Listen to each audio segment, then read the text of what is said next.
Hello, and welcome to this Faith and OCD Roundtable with amazing leaders in our Muslim community.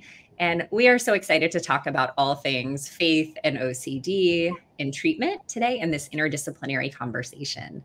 So I would love, as we get started, just to go around to each of our amazing panelists and leaders to ask you to briefly introduce yourself and why you're passionate about this work around OCD.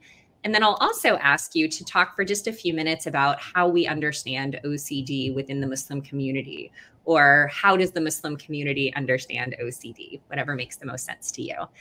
So Mubina, I'll start with you. Hi, so I'm Mubina Mirza. I'm a licensed clinical social worker. I specialize in the treatment of OCD and anxiety disorders. I fell into this work when I was an undergrad at UCLA in a volunteer opportunity, and the rest is history. I've been working with this population pretty much since then.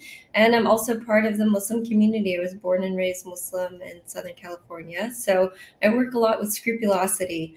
I have such a passion for kind of bringing awareness to OCD and my faith community.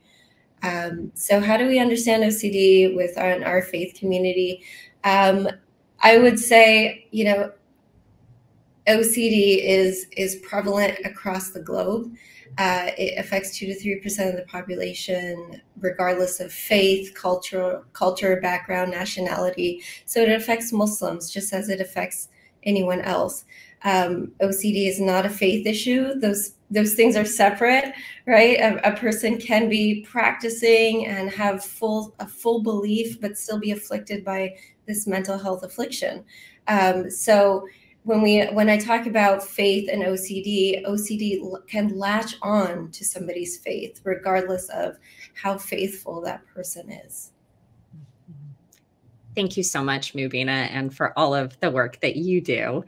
And I'm going to move over to Danish, who I would love to have you introduce yourself a little bit and talk about this topic of how we understand OCD within the Muslim community.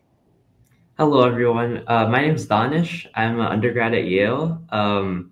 And I'm kind of involved in this stuff because I have lived experience with OCD. I also grew up Muslim. I grew up in a quite religious household, that type of thing. But I started showing signs of OCD around 5th, 6th grade.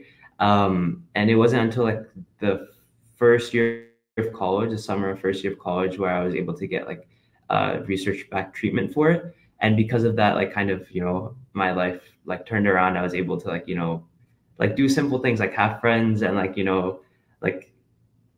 play sports and engage even with my faith in a healthy way. Because of that experience, I want to be able to encourage other people to also seek treatment if they have OCD, if they're Muslim or not Muslim. So I would like to, in terms of the question, I would like to echo what was said earlier and maybe rework it. Maybe the community understand OCD, which is sometimes quite different to what OCD should be understood as.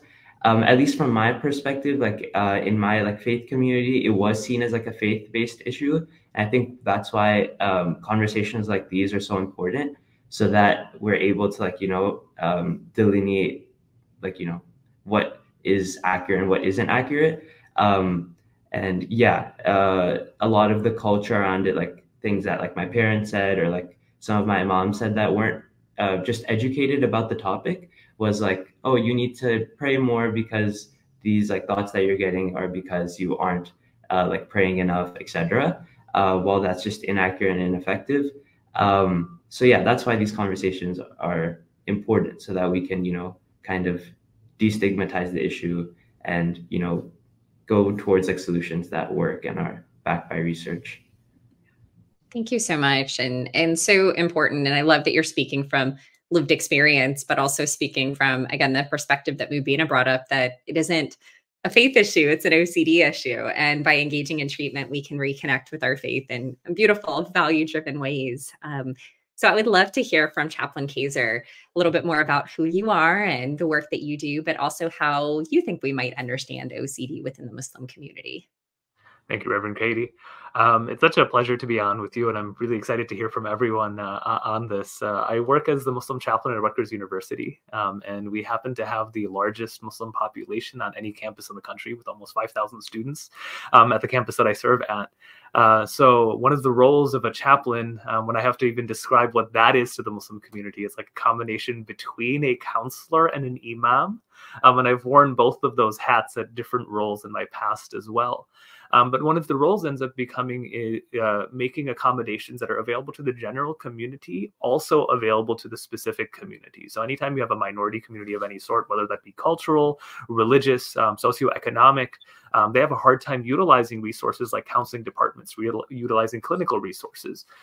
One, because maybe those aren't culturally competent enough to be available. And on the other hand is because there might be a stigma against utilizing these services within that local community. So I wear that hat oftentimes, where I might be someone that someone comes to before going to an actual counseling center, before going to a clinical setting. So I have oftentimes found my role being in two parts of this. One is to make sure that I have enough literacy where I can hopefully take someone on that journey in order to get the treatment and accommodations that they need. And on the other hand, trying to work with professionals and clinicians so that they're culturally competent enough to make sure that it's the proper role of the faith community is understood, that it doesn't necessarily have to be a source of difficulty or source of a complication, but it can actually be a part of the solution itself. And when we get to the question of how do we understand OCD in our faith community, I would say for the Muslim community specifically, as exists in many communities, but there is a stigma against seeking out mental health care. And part of it comes down to, well, who's the one who's offering it? What are their goals? And there's a misunderstanding as a result of that. That's one component of this. And the other part of this is, well, if I have a strong enough faith, should these things affect me anyway? And to really, just as was echoed by both Danish and Mubina, to decouple those things. But not decouple them so much to say that there's no good element that can be gotten from either side either, that there is a conversation to be had. I, as a practicing Muslim, actually pride myself in saying we were very mental health positive from back in the 8th, 9th century, where you're supposed to talk about things. Talk therapy was actually implemented in the 9th century with Abu Bakr al-Balkhi. So there's lots of conversations to be had historically, but this approach of that you can actually address OCD and other mental health ailments more broadly without necessarily leaving your faith out to dry is one component of this. And then the other side is, of course, that your faith tradition actually might be more vast than you might have given it credit for. And that's where oftentimes that conversation happens when I have to talk to clinicians, that just because someone is experiencing this in their faith because of scrupulosity has been now incorporated as part of their OCD symptoms, does not mean that now you have to remove them from their faith community, because that might have been a huge element of grounding for them. And to do that might actually set them back even further than they were. Yes, yes, yes. I want to do a whole nother talk now on that, because I think that's something that's so often misunderstood and sometimes in the clinical community of this can be a value for individuals. It can be a grounding space, so important. So it makes this interdisciplinary work so important. So I want to go back over to Mubina to ask, in light of all of this, how can we offer support that honors both faith and mental health in an interdisciplinary way? Right. So speaking from a clinical perspective, right, ERP is the gold standard treatment currently for OCD. So for me, OCD does not have to contraindicate someone's faith. It does not have to be contrary to somebody's faith beliefs or practices. So we can honor somebody's faith and do exposure and response prevention work for OCD. And hopefully in that process, we bring somebody actually closer to their faith, closer to their practices. So I'll give an example. For Muslims, we're required to pray 5 times a day. And a person stuck in an OCD cycle might not be able to do that because they might take a 5-minute prayer and spend hours trying to perfect that prayer, and they might miss the next prayer, or they might be told to combine their prayers because now doing 5 in each of their times is not doable. So by doing ERP, we allow somebody to get back to that shorter 5-minute prayer, go on and do other good works, and then do the next prayer in its time, so that they're actually able to practice in the intended way.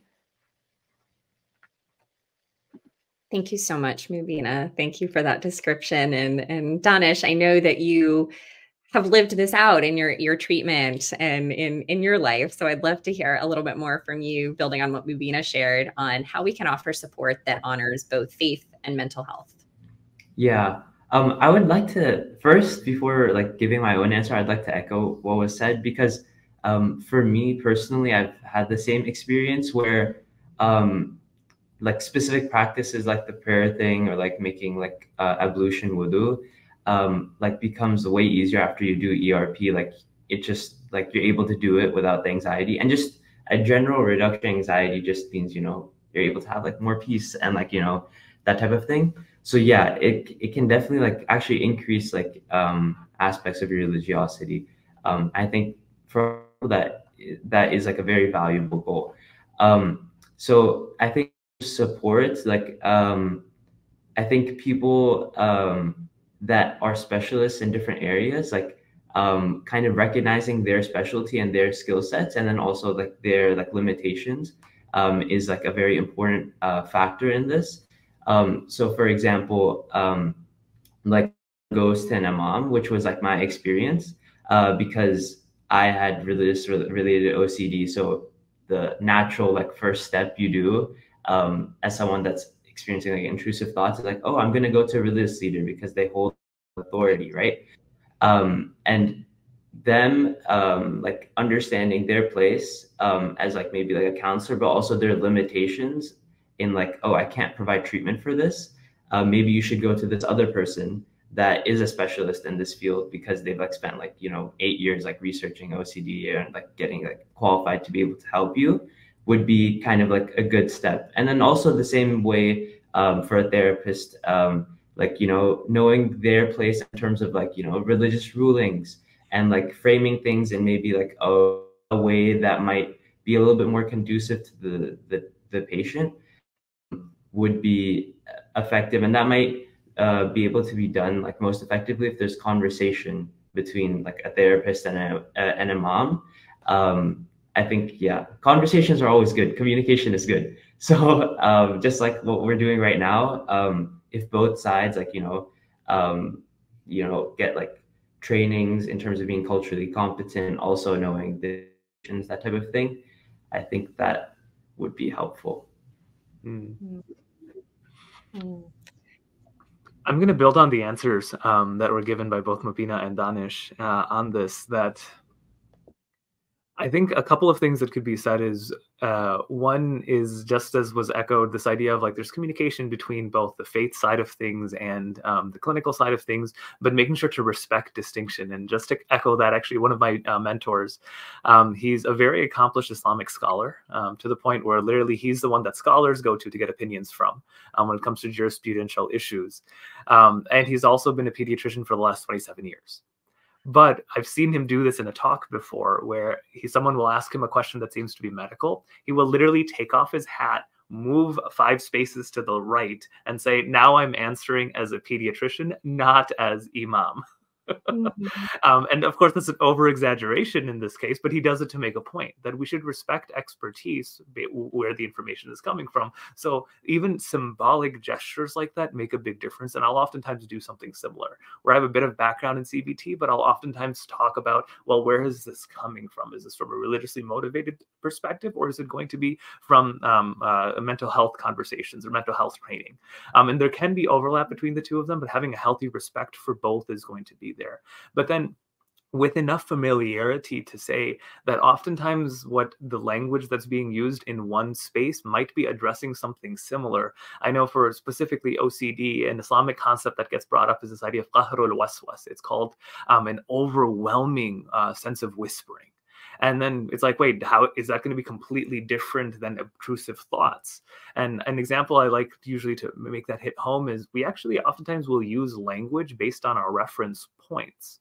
And for example, if I said I wanted to meet you at sunrise somewhere, I'm going to use the term sunrise because that's what we experience the sun rising. What's actually happening is, well, the Earth is rotating at a space that's going to allow the refracted light of the sun to be just enough entering into the atmosphere where it hits our eyeballs only in a partial direction. No one says that. Why? Because that's not the frame of reference that we're describing. And oftentimes you'll find the difference between maybe religious language that's more spiritually based on what's experienced, different than sometimes the clinical language, even though they're not necessarily talking about completely two separate things. So some degree of familiarity there oftentimes helps. And then to recognize that cognitive reframing, what builds an individual, is actually many parts of them. There's the understanding how we think, understanding the physiology of oftentimes how thoughts work, but then also understanding that maybe the way they view their religion might actually be super rigid based on where they're getting their information from. I know I've seen this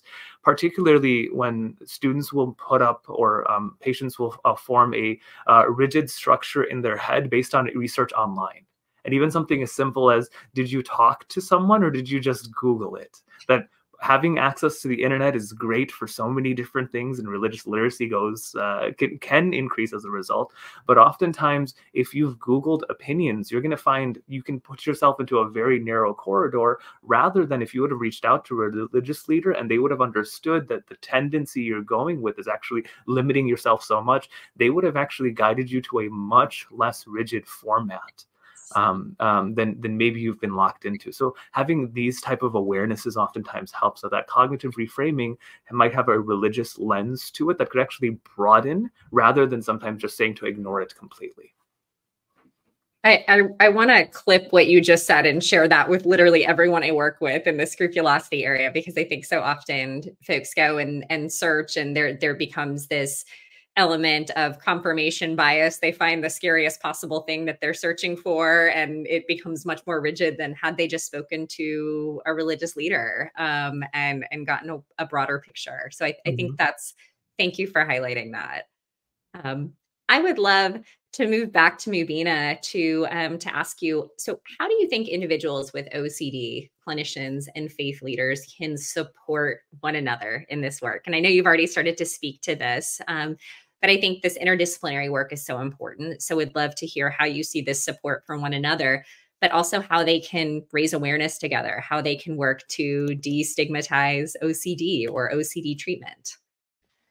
I think Danish said it very well. Just conversations, reaching out across the aisle, right? We are not on opposite sides. We can work together, and I think we can all surprise each other in our collaborative natures. I think that, there's such a healthy movement towards mental health awareness in the Muslim community.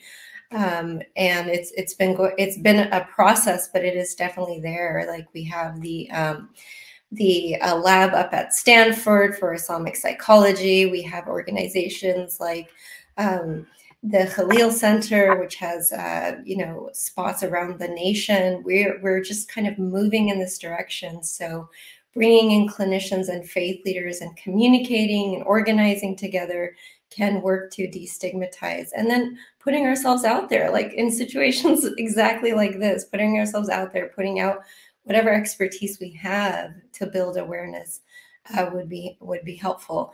And I just want to emphasize something that Imam Kaser said, that we have this idea in Islam of waswasa, with the whispering of either from jinns or from ourselves that leads to OCD. And for me, as a clinician's point of view, we call that intrusive thoughts, right? But from talking to faith leaders, I found that they're not different. They're one and the same.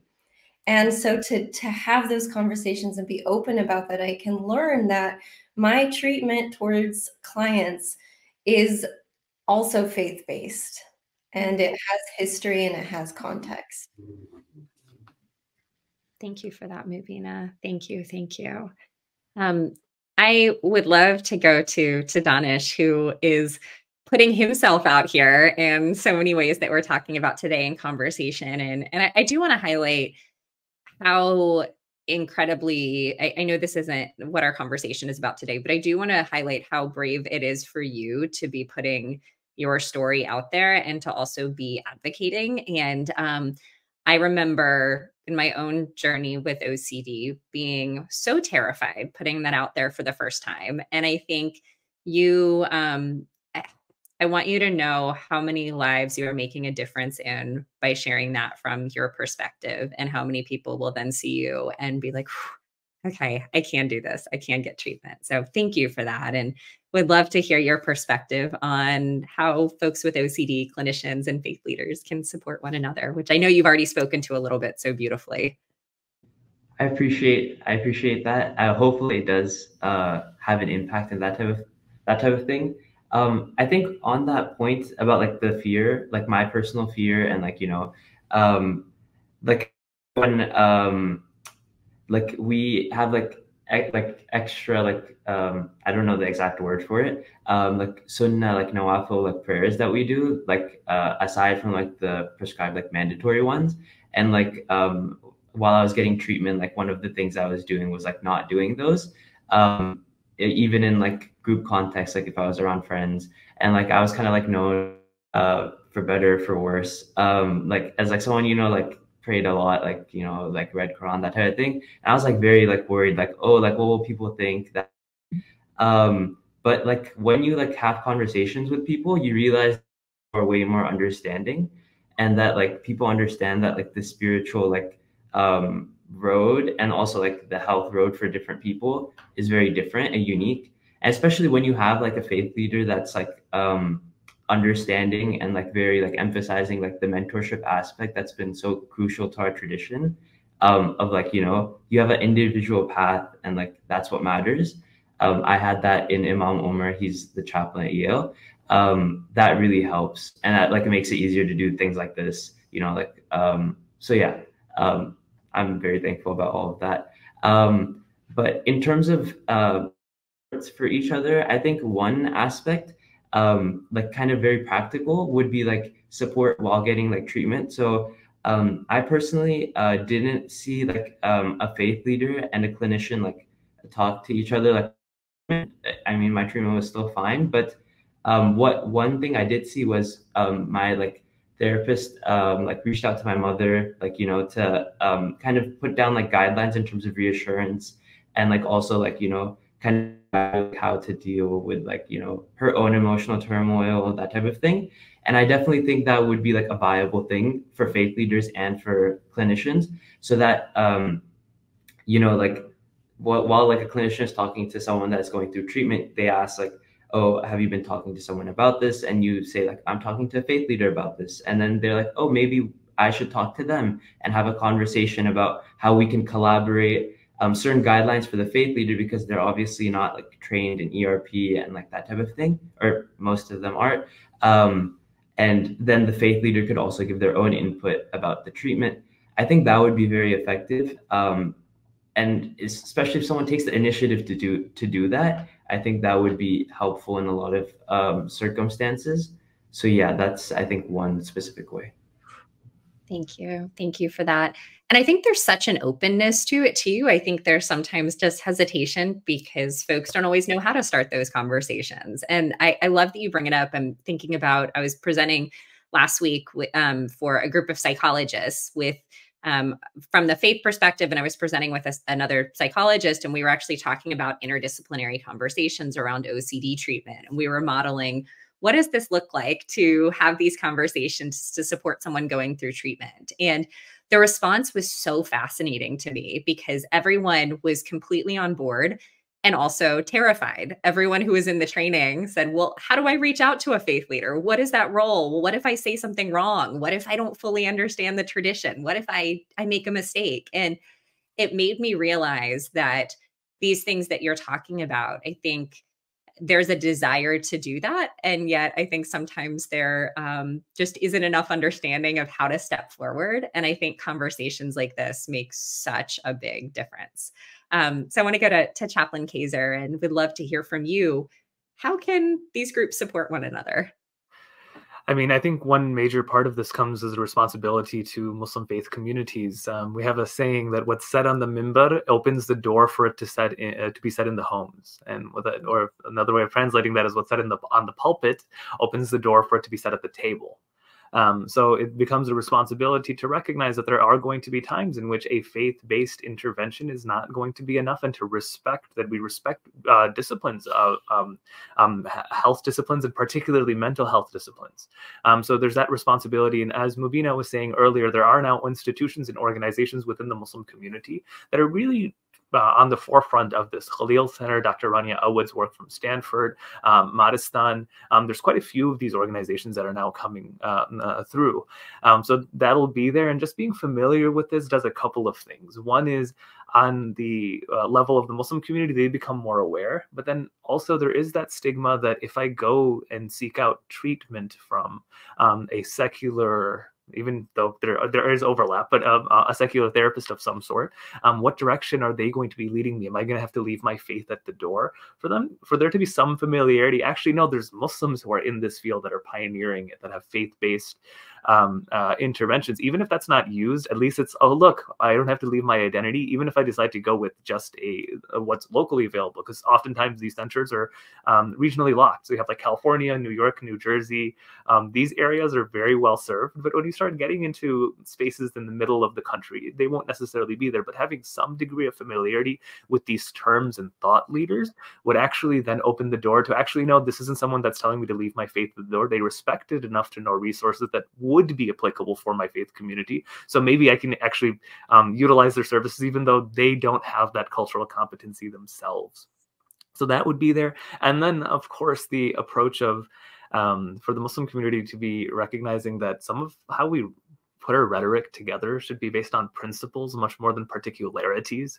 I know these are conversations that get to specifically where knowing that in times like the month of Ramadan, OCD symptoms become a lot more significant around validity or non-validity of a fast, and these type of conversations, or when someone's about to get married, for example, like knowing what are these moments in life in which this is going to be more significant. And then particularly I can say for the month of Ramadan that right after the description of fasting is said, literally right afterward, it says, "Yurid Allahu bikum al-yusr wa la yuridu bikum al-usr."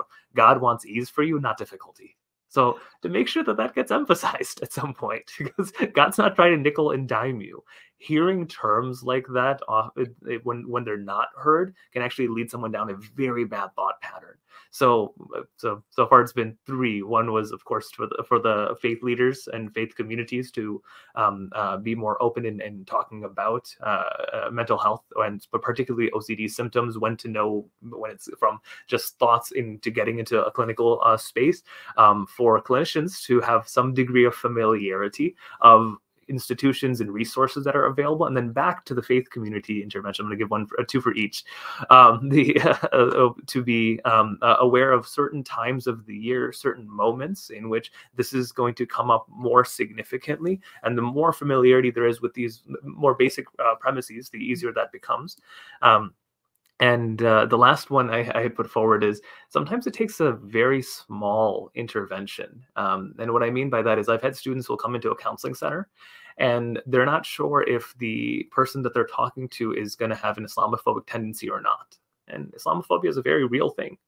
And particularly this is happening right now with our students who are maybe advocating for certain social causes. They're not sure what's going to be the person's impression, but something as simple as maybe even on a bookshelf having a Quran present, or having some Muslim something that says Muslim present, suddenly opens the door to, ooh, okay, there's a point of entry here. There's a point of trust that gets built up without necessarily even a deep knowledge of it. So little interventions like that go a really, really long way. Mm-hmm. Thank you. That is huge. Thank you. I know that we are coming up on time here, but I'd love to just go around to our amazing speakers and leaders here and just give you just a sentence or two for any closing thoughts that you want to leave with the community. And this can be anything that you would like. This can be for clinicians. This can be for faith leaders. This can be for individuals with OCD or something broader, but just around this topic of faith and OCD in the Muslim community. So Mubina, I'll go to you first for closing thoughts. Yeah, I'm just very moved right now and inspired by our, interdisciplinary panel. And I hope that faith leaders, clinicians, and individuals can see this, that OCD is an OCD issue and it's not a faith issue. And it can bring somebody closer to their faith if they get correct treatment. And they can lean on community supports. And we see examples right in front of us here of that. Thank you, Mubina. Thank you. Danish. Yeah. There's hope. There's always hope. And there's ways to get better, that with resources that you have, like, videos like this, and then also people like these people on this panel, all three of these people, maybe even me, Definitely you. You'll find people and you'll find help. It's. Thank you. Thank you, Danish. Chaplain Kaiser. Yeah, definitely echoing the hope that I'm palpably feeling in a virtual format, but I'm still feeling it.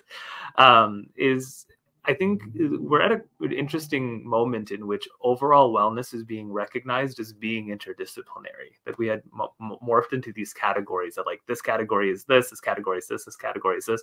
And now we're recognizing, rightfully so, that these are much more connected to each other.